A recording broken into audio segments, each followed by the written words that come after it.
mateys. Hunter S. Sparrow here, wrapping up Pirates Month. Joining me as always is my crew of sparrows. Avast, me unsavvy savvies! There's still so much more plundering to... Still? What? Are we still doing the Jack Sparrow thing? Aye, it is still Pirates Month! Yeah, like 5 weeks ago. Which in internet time is like 5 years ago. Come on, man, we're on like the final one. Exactly. Nobody cared about Pirates by the time the last one came out. Preposterous. How could you forget about the final installment, Pirates of the Caribbean? Die Harder? Electric Boogaloo? Golden Receiver. The Search for Curly's Gold? No, I'm pretty sure there's a squeakle involved. Just admit it, no one cared about the Pirates movies by the time the last one came out. Okay, that may be true, but we have a code to follow. It's more like a guideline. Well, either way, we're following it, so get a costume!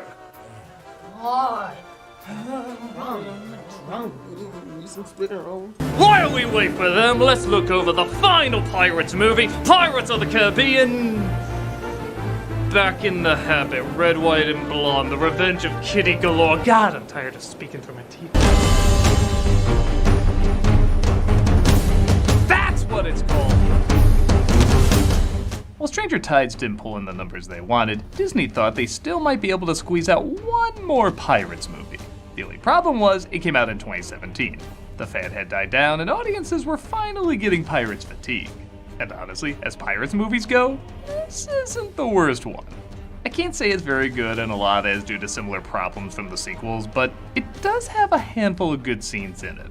It's not forgettable like Stranger Tides, it's not a homework assignment like at World's End, but it is a lot more of the tired elements we've seen a million times in these movies. However, as those tired elements go, there are one or two moments of creative life to it. How do these scenes get bogged down by an onslaught of meh? Well, we're gonna take a closer look to find out. With the help, of course, of my visual representation of a popular fad. Hey! Who is your favorite fearless hero? I mean a past fad. Yeah, but fads are meant to be passed on. Everything now is Puss in Boots 2, baby! Oh, well, if you can't beat 'em harder. Wrap up Pirates Month with Pirates of the Caribbean, Dead Men Tell No Tales. Get a good look at that, everybody, because you will constantly keep asking yourself, what are they looking for in this movie again? Yeah, well, this one's not quite as complicated as the other sequels. It's still complicated. As we open with Will Turner's son, Henry, rowing his boat into the sea. Keep an eye out for Noose's kid. These sequels are not very kind to boys your age. Or you can just kill yourself and knock out the middleman. That works. He's actually doing this to get the attention of his father, as Will Turner saves him aboard the Flying Dutchman. And you know what? I've been pretty mean to this character. Yeah, maybe I've shit on him too much for being so bland and unnecessary. Why don't I start over and give him a fair shot again? You stay away from Jack. Leave the sea forever.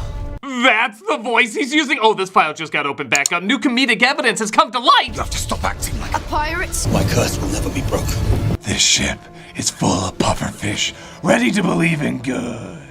He says he wants to find the Trident of Poseidon to lift his curse, but he's told it's impossible. Cut to 9 years later, as once more this series says, we must have a Turner in this for some reason. So let's make it his offspring, Son of Bland, played now by Brenton Thwaites. Sir, look at your charts. I believe you're sailing us into the Devil's Triangle. It's like a mix between the Bermuda Triangle and the Triangle of Sadness. We can't take any more heavy-handedness. This is treason. And this is my treat, son. Of course, Henry is right, and the ship is slaughtered by a supernatural entity known as Captain Salazar, played by Javier Bardem. Yo-ho, friendo. The compass which he holds condemned us to this hell on earth. I want to behold the daylight again. I'm sorry, you sound like an asthmatic Spanish ASMR drive-thru. Yeah, sadly Bardem is kind of like Machine from the last movie. I love this actor, but he doesn't add anything. Listen to his first line. What are you? Isn't that the most generic line said in the most generic way? I also think while the hair's still moving like it's underwater is neat, it's way too distracting. Bardem is good at either subtle expressions or over-the-top expressions. You want to see his face, and the hair just keeps getting in the way. It's like watching him in Skyfall, but his face is covered in internet ads. I guess I can look past it, but I shouldn't have to. Now, it's time to hunt a pirate. They put a distracting filter on his voice too. His voice is already awesome, you don't need it. Rather than all this adding to his performance, it really feels like it takes away from it. Pretty much everything around this character is either underwhelming or at the most, fine. Them walking on water is neat, the ship and crew I guess are creative, but they just look and act like another ghostly pirate threat. Do they really stand out much from Barbossa or Jones's crew? Can you even tell the difference right away in this lineup? Nothing feels upped, especially 14 years after the original. Speaking of which, where's our "ladies can't do that" character? I confess that I am not a witch, that I am a woman of science, with nothing but a diary from a father I never knew. I confess I'm full of exposition. We all are, my child. This is Karina, played by Kaya Scalario, who, like everyone else, isn't bad, she just has little to go off of. She's clearly smart and knows about astronomy, so everyone calls her a witch. But darn it, she's not a witch! And that's her whole character. You're a witch. Am I a witch for having catalogued over 200 stars? Witch! Yeah, once again defining someone by what she isn't rather than what she is. With that said, some repeats are welcomed. Like Jack Sparrow once again gets a pretty funny intro. What Depp's lawyers saw every morning when they came to get payment for the trial. It looks like he's not alone though. Hold your fire! That's your wife. Change my mind, open fire! Francis? Jeez, I figured you had a sense of humor. Well, I don't quite see the math and how that many horses could pull an entire building. I have to say this action sequence is pretty fun. It's cool because it looks like it's mostly done with practical effects and not CG. And I also have to admit, I'm glad they're finally putting color back in these movies. This at least doesn't pretend it's a black and white film soaked in Linda Blair puke. On that note, whenever it's not a practical effect in the UCG, it's usually not real enough or surreal enough to be impressive.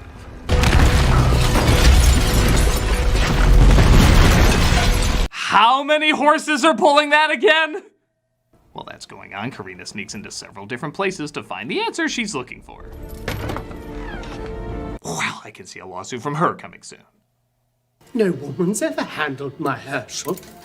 Penis! It is kind of cool that not only do they bring back the crew from the original trilogy, but also took a few from the last film. I thought they were funny actors, and I'm glad they're given another movie to be in. For the moment. Right then. Never say with Captain Jack Sparrow again. Tell you that. Come lads, if there's anything Disney has taught us is that there's always room for more adventure whether we want them or not. Karina meets up with Henry, as it turns out they're both after the same thing. This is the diary of Galileo Galilei. It was left to me by my father. He believed I could find what no man has ever found. A pirate movie under 2 hours. Yeah, keep looking. She gets caught though. Oh man, if only she had a rope! And Jack roams the streets without a crew.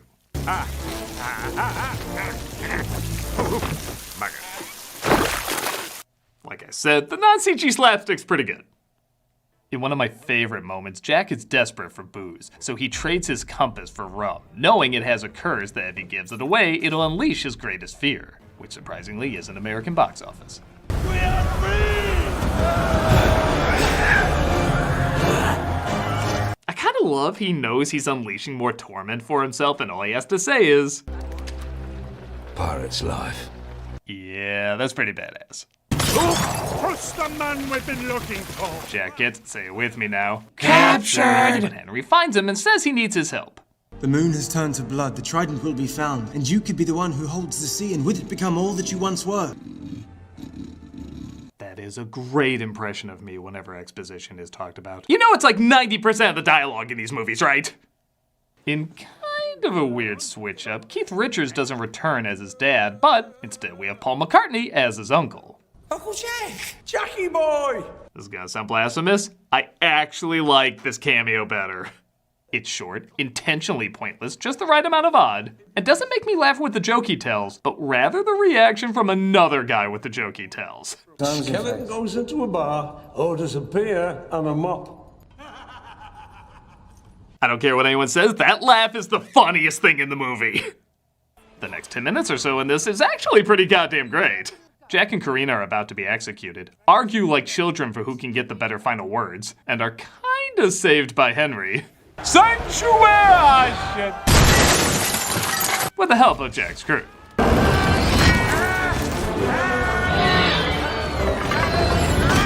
The choreography and imaginative slapstick in this is so good. It actually feels like something out of the first two pirate movies.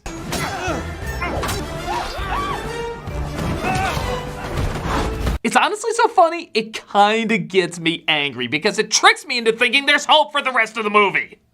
Even the name of the ship they sail off in is hilarious. Son of a bitch, don't do this to me, movie. I know you're gonna suck the rest of the time. The only thing that could give me even more hope is... Okay, I need a minute to appreciate the few fleeting moments of this movie being good.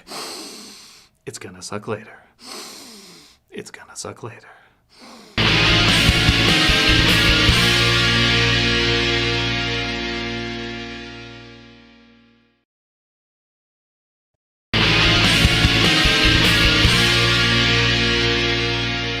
So Barbossa still has Blackbeard's ship from the last movie, but he's intercepted by Salazar. Every time I tap my sword, one of your men will die. Boy, you really don't know this guy, do you? Whatever you do, don't kill Frank. Thank God I hated Frank. I'd be the only one that can lead you to it. They agree to find Sparrow together as Jack tries to get the map no man can read from Karina. If you could read it, then it wouldn't be called the map no man can read. Give me the map. It doesn't yet exist. I'm an astronomer. She breeds donkeys. There's no donkey. Well, then how do you breed them? Let me start again. Stop pretending this is clever! She reveals the map is in the stars, which none of them understand, despite that being a very common method ships use to find their way. And they decide to cut them loose. Back on land, the captain of the guard, played by David Wenham, uses an actual witch, played by... She's barely in this, so I'm not gonna butcher that. As our two lovebirds reveal why they're on their quest. It's the only link to who I am, who my father was. So we've both spent our lives searching for our fathers. Maybe we have the same father. You need to stop talking. Yeah, I need to stop talking. Meanwhile, Salazar reveals how Jack bested him when he became captain of a ship as a team. And a fact that sometimes looks good, but other times looks like Bella Ramsey. Ship to the aft! They find Jack's ship, and I do love how there's a permanent rain cloud over them, like the whole ship is Eeyore. And they send zombie sharks after them. Now, zombie sharks sounds like a fun idea, but again, they're shot like we're supposed to believe they're really there. Like they show them in slow motion so we can be wowed by them, and don't you just feel nothing looking at that? You could put CGI Scooby-Doo in there and I'd be the same amount of blown away. Come on, guys, let's head out before they make a tornado out of us. Now, there is a scene where Jack uses one to pull his boat. That's fun because it's not relying on looking real, it's relying on looking creative. But sometimes the movie can be a little too creative. Like, I looked down to reply to a text message, and when I looked back up, this was going on. It's your wedding day. Boys, let's get on with this. You may kiss the bride. Are we just in a different Pirates movie now? What happened in those few seconds I looked away? This random character that I don't think we've ever seen lives on this island with a bunch of other randos. Jack owes him a debt like he does to everyone, and he wants him to marry his sister. All of this is explained in seconds and tossed aside just as quickly. Hell, I think I actually took more time to explain it than the movie did. Jack, we meet again. I've come once again to save a movie that probably can't be saved. I've come for the trident of Poseidon. The film just pretends the past weird-ass 2 minutes didn't happen. Yeah, it's kind of like Eternals to the MCU. And Barbossa demands the pearl back, which Jack keeps in a bottle from the last film.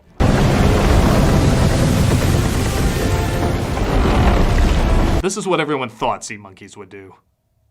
Our heroes get captured again, and you know, I hope these two got paid extra for rope burn. They spend more time tied up than a 50 Shades graphic novel by William Marston. She will follow her star, or we'll all die together. Barbossa releases Karina, though, and orders her to guide them to their treasure. And looking back, it's not that they don't mention the Triton that much, it's more they don't focus on what it can do and why it drives them. In the first few films, we constantly see why the pirates want to lift the curse, why Will wants to save Elizabeth, why Jack wants to be free of Jones. But once again, like the majority of the sequels, we're just told about it here. Nothing is really felt. The closest scene might be this exchange between Karina and Barbossa. As he puts together, he might share a certain connection with her. This was given to me by my father. He was clearly a man of science. Scurvy science, as he called it. This diary is my birthright. Birthright? You can take a bath whenever you want. I will not start now. He confesses to Jack she may in fact be his daughter. Shall I tell you now who, what we both know to be true? Who knew my little boatman could swim? You mean seaman? Yeah, I wanted to mix up the wordplay. Isn't working. Oh, so like you right now. Touche. Salazar catches up to them in what should be a really cool action sequence, jumping in between ships and fighting off a statue at the bow, is sadly kinda lame because while the day shots are bright and colorful, the night shots are flat and murky, almost like, you guessed it, a pirate sequel. They make up for this a little bit though, as after they fight them off, they reach their destination, an island that perfectly reflects the stars. Finish it, Karina. For my father. I do it for him. Again, scenes like this do make it rough to say there's nothing to this movie. Returning the red crystal opens up the waters, revealing the Triton. Wait, I remember how this goes. Doesn't Julie Andrews voice a sea monster and someone walk through a waterfall? Actually, maybe Dev shouldn't stay around for that. You know, for someone who didn't watch the trial, I sure do make a lot of jokes about it. Salazar takes over Henry's body because, I guess he can do that. But he leaves the body when he gets a hold of the Triton. What the hell did he say? You leave that homicidal figment alone. They figure out breaking the Triton breaks every curse at sea, so they do that and Salazar becomes a real boy. I guess that means the curse of the water is broken too. I don't know. And the ship tries to pull them up without somehow falling in themselves.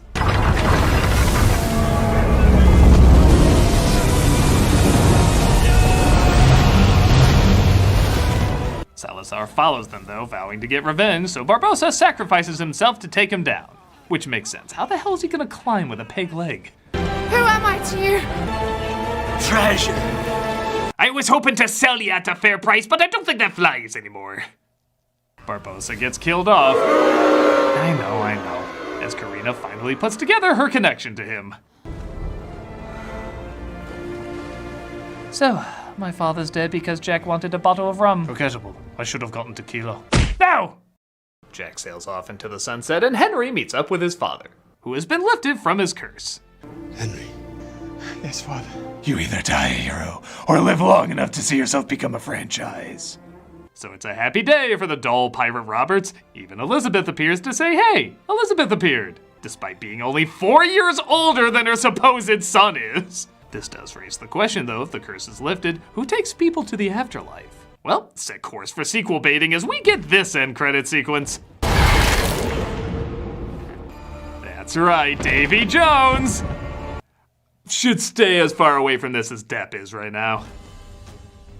This isn't the worst sequel, but it's still not very good. There are a handful of moments that make it fun from time to time, but nowhere near enough to say it's worth checking out. I guess it's a better note to end on than the previous two, but that still doesn't make it a great note.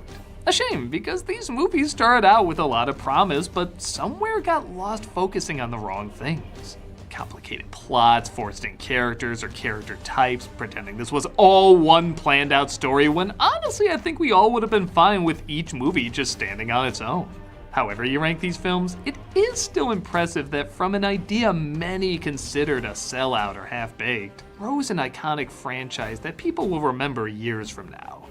That later would become a sellout and half-baked.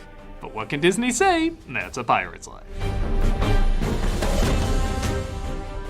And that's about it for Pirates Month.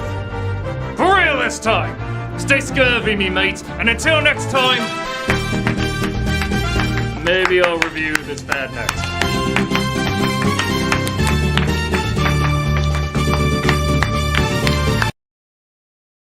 Sparrow.